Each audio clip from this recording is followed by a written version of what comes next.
మూడుముళ్ళ బంధం part 28. Hi friends, story కొంచెం కన్ఫ్యూజన్గా ఉందని 2-3 మెంబర్స్ కామెంట్ చేశారు. సో అందుకని మీకు ఒక క్లారిటీ ఇస్తున్నాను. విక్రమాదిత్య యుఎస్ నుండి ఇండియా వచ్చిన తర్వాత తన ఆఫీస్లో మాత్రమే వైష్ణవిని మొట్టమొదటిసారిగా చూస్తాడు. అలాగే వైష్ణవి కూడా విక్రమాదిత్యను ఎప్పుడూ చూడలేదు. రిత్విక్ మీద కోపంతో విక్రమాదిత్య వైష్ణవిని రిత్విక్కి దూరం చేయాలని అనుకుంటాడు. విక్రమాదిత్యకు రిత్విక్పై ఎందుకు కోపం ఉందో ముందు ముందు ఎపిసోడ్స్లో తెలుస్తుంది. విక్రమాదిత్య వైష్ణవిని రిత్విక్కి దూరం చేసే సమయంలోనే వైష్ణవిని ఇష్టపడడం మొదలు పెడతాడు. వైష్ణవి గతానికి విక్రమాదిత్యకు సంబంధం లేదు. వైష్ణవి గతంలో విక్రమాదిత్య లేడు. అలాగే వైష్ణవి గతం మర్చిపోయిందని కూడా నేను చెప్పలేదు. తన తలకి దెబ్బ తగలడం వలన స్పృహ కోల్పోతుందని మాత్రమే చెప్పాను. దాని గురించి కూడా మీకు ముందు ముందు ఎపిసోడ్స్లో క్లారిటీ వస్తుంది. రిత్విక్ వైష్ణవిని ప్రేమిస్తున్నాడు, కానీ వైష్ణవి రిత్విక్ని ఫ్రెండ్గానే భావిస్తుంది. సో స్టోరీ గురించి మీకు ఒక క్లారిటీ వచ్చిందని అనుకుంటున్నాను. స్టోరీ ఎపిసోడ్ ఫస్ట్ నుండి చూస్తే మీకు అర్థమవుతుంది. ఇంకా స్టోరీలోకి వెళ్ళిపోదాం.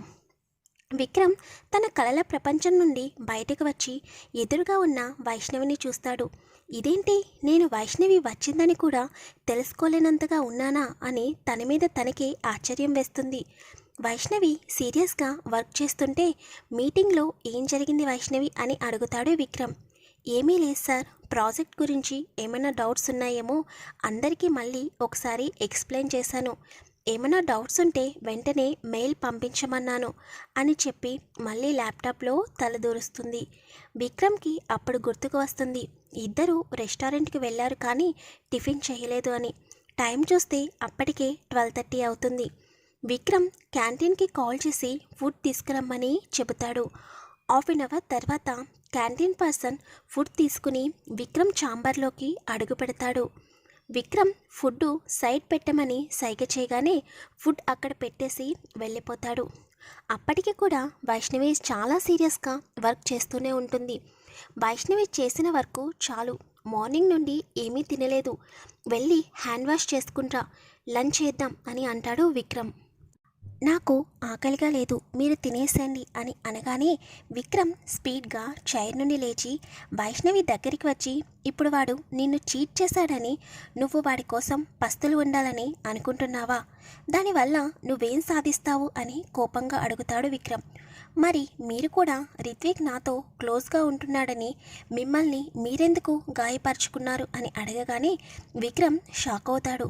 వైష్ణవి రిత్విక్ గురించి ఆలోచిస్తుందేమో అని అనుకున్న విక్రమ్కి వైష్ణవి తన గురించి అడిగేసరికి ఒక పక్క సంతోషంగా అనిపించినా సీరియస్గా వైష్ణవి వైపు చూసి, చెప్పాను కదా నాకు బాగా కోపం వచ్చింది, ఆ సమయంలో అలా చేశాను అని అంటుంటే, మీకు కోపం వచ్చి మీరు మిమ్మల్ని గాయపరుచుకున్నారు, నాకు చిరాకు వచ్చి లంచ్ తినాలని లేదు అని అంటుంది వైష్ణవి. వైష్ణవి ప్లీజ్, ఇప్పటికే చాలా చిరాకుగా ఉన్నాను అని అంటుంటే, మీరు నేను లంచ్ చేయాలంటే ఒక కండిషన్ అని అంటుంది వైష్ణవి. ఏంటి ఆ కండిషన్ అని విక్రమ్ అడగగానే పక్కనే ఉన్న డెస్క్ ఓపెన్ చేసి అందులో ఉన్న ఫస్ట్ ఎయిడ్ బాక్స్ తీసి విక్రమ్ దగ్గరికి వచ్చి, నేను లంచ్ చేయాలంటే ముందు మీరు మీ చేతికి ఫస్ట్ ఎయిడ్ చేయించుకోవాలి అని అంటుంది. అప్పటి వరకు వైష్ణవి తనపై కోపంగా ఉందేమో, తను చేసిన పనుల వల్ల అని బాధపడుతున్న విక్రమ్కి తన గురించి వైష్ణవి తీసుకునే కేరింగ్కి తనకి ఆశ్చర్యం వేస్తుంది. విక్రమ్ ఏమీ మాట్లాడకుండా తన చేతిని వైష్ణవికి ఇస్తాడు. వైష్ణవి కామ్గా విక్రమ్ చేతిని పట్టుకుని ఫస్ట్ డెటాల్ తీసుకుని మొత్తం దూదితో క్లీన్ చేసి తర్వాత ఆయింట్మెంట్ రాసి కట్టుకడుతుంది. వైష్ణవి చేస్తున్నంతసేపు విక్రమ్ వైష్ణవి వైపు కన్నార్పకుండా అలాగే చూస్తూ ఉంటాడు. విక్రమ్కి వాళ్ళమ్మ గుర్తుకు వస్తుంది. విక్రమ్కి ఎప్పుడైనా దెబ్బ తగిలితే వాళ్ళమ్మ కూడా ఎంతో ప్రేమగా అలాగే క్లీన్ చేసి కట్టుకడుతుంది. ఇప్పుడు వైష్ణవిని చూస్తుంటే కూడా విక్రమ్కి అలాగే అనిపిస్తుంది. వైష్ణవి విక్రమ్ చేతికి ఫస్ట్ ఎయిడ్ చేసిన తర్వాత బయట తీసుకువచ్చిన ఫుడ్ దగ్గరికి వెళ్ళి ఫుడ్ తీసి టేబుల్పై పెడుతూ ఉంటుంది. విక్రమ్ ఏమీ మాట్లాడకుండా వెళ్ళి టేబుల్ దగ్గర కూర్చుని ఉంటాడు. వైష్ణవి ప్లేట్లో ఫుడ్ పెట్టి విక్రమ్కి ఇస్తుంది. మళ్ళీ తనకి ఆలోచన వస్తుంది. విక్రమ్ ఎలా తింటాడు?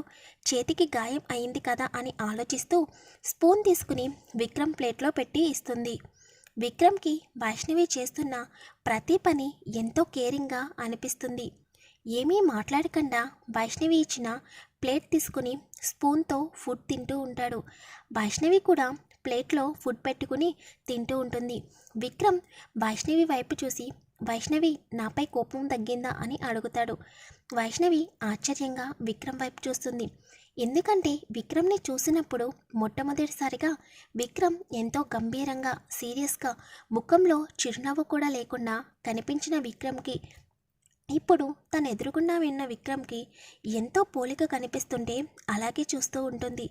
వైష్ణవి ఎందుకలా చూస్తుందో అర్థం కాక విక్రమ్ ఏమైంది వైష్ణవి అని అడిగితే, ఏమీ లేదు, మీరెందుకు అలా చేశారో నాకు రీజన్ చెప్పారు కదా, దాని గురించి మీరు ఆలోచించి పదే పదే నాకు గుర్తు చేయకండి. ఆ విషయాన్ని మీరు అక్కడితో మర్చిపోండి, నేను కూడా మర్చిపోయాను అని అంటుంది. కానీ విక్రమ్ మాత్రం మనసులో అలా ఎలా మర్చిపోగలను వైష్ణవి, మనిద్దరి మధ్య అనుకోకుండా ఆ ఇన్సిడెంట్ జరిగినా కూడా నేనైతే ఆ క్షణం ఆ మూమెంట్ని చాలా ఫీల్ అయ్యాను, నేను ఎప్పటికీ మర్చిపోలేను అని మనసులో అనుకుంటూ ఉంటాడు విక్రమ్. ఇద్దరు లంచ్ కంప్లీట్ చేసుకుని ఎవరి ల్యాప్టాప్లో వాళ్ళు సీరియస్గా వర్క్ చేసుకుంటూ ఉంటారు. ఈవినింగ్ 6 అవుతుండగా విక్రమాదిత్య వైష్ణవిని పిలుస్తాడు. వైష్ణవి, బయట కొంచెం వర్క్ ఉంది, వెళ్దాం పద అనగానే, ఈ టైంలో ఎక్కడికి సార్ అని అడుగుతుంది వైష్ణవి. చెప్తే కానీ రావా అని విక్రమ్ అడగగానే ఏమీ మాట్లాడకుండా విక్రమ్ వెనుక నడుస్తుంది. విక్రమ్ కంపెనీ దగ్గరలో ఉన్న కాఫీ బార్కి తీసుకుని వెళ్ళి కాఫీ ఆర్డర్ ఇస్తాడు. విక్రమాదిత్య కాఫీ తాగుతూ, వైష్ణవి, నీకింతకు ముందు ఎప్పుడైనా తలకి దెబ్బ తగిలిందా అని అడుగుతాడు. వైష్ణవి కాఫీ తాగుతూ విక్రమ్ అడిగిన ప్రశ్నకి షాక్తో విక్రమ్ వైపు చూస్తుంది. ఏమైంది సార్, ఎందుకలా అడుగుతున్నారు అని అంటుంది వైష్ణవి. ఏమీ లేదు వైష్ణవి, నువ్వు మార్నింగ్ స్పృహ కోల్పోయినప్పుడు మొన్న నిన్ను ట్రీట్ చేసిన డాక్టర్ వచ్చారు. లాస్ట్ టైం హాస్పిటల్లో కూడా నువ్వు ఎక్కువ స్ట్రెస్ తీసుకోవడం వల్ల స్పృహ కోల్పోతున్నావని, ఈరోజు కూడా అందుకే స్పృహ కోల్పోయావని, నీ తలకి ఏదైనా దెబ్బ తగలడం వలన అలా జరుగుతుందని చెప్పారు, అందుకే అడుగుతున్నాను అని విక్రమ్ అంటుంటే, అలా ఏం లేదు సార్, నాకెప్పుడూ కూడా తలకి ఏమీ దెబ్బ తగలలేదు అని తడబడుతూ చెబుతుంది. వైష్ణవి తడబాటులోనే విక్రమ్కి వైష్ణవి ఏదో దాస్తుందని అర్థమవుతూనే ఉంటుంది.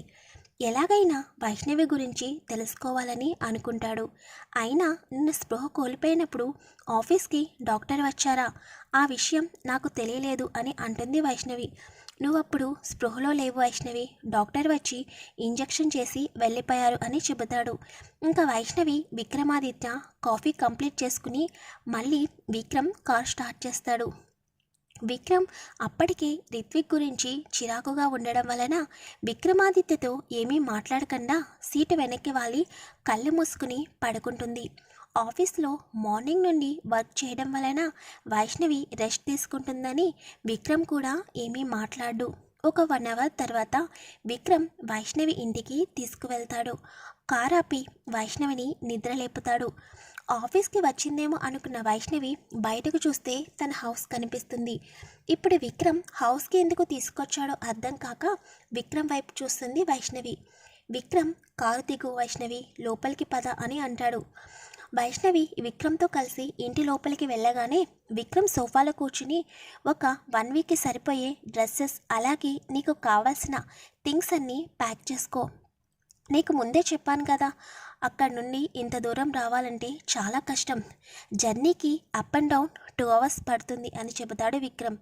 వైష్ణవి మనసులో, ఇంటికి రాకుండా నేనెక్కడుండాలి, అయినా ముందు ప్రాజెక్ట్ కంప్లీట్ అవ్వాలి, అకామిడేషన్ గురించి ఆఫీస్కి వెళ్ళాక మాట్లాడదాంలే అని తన రూమ్లోకి వెళ్ళి దానికి కావాల్సిన థింగ్స్ మరియు డ్రెస్సెస్ అన్నీ ప్యాక్ చేసుకుని విక్రమ్ దగ్గరికి వస్తుంది. విక్రమ్ మరియు వైష్ణవి హౌస్ లాక్ చేసి తిరిగి రిటర్న్ అవుతారు.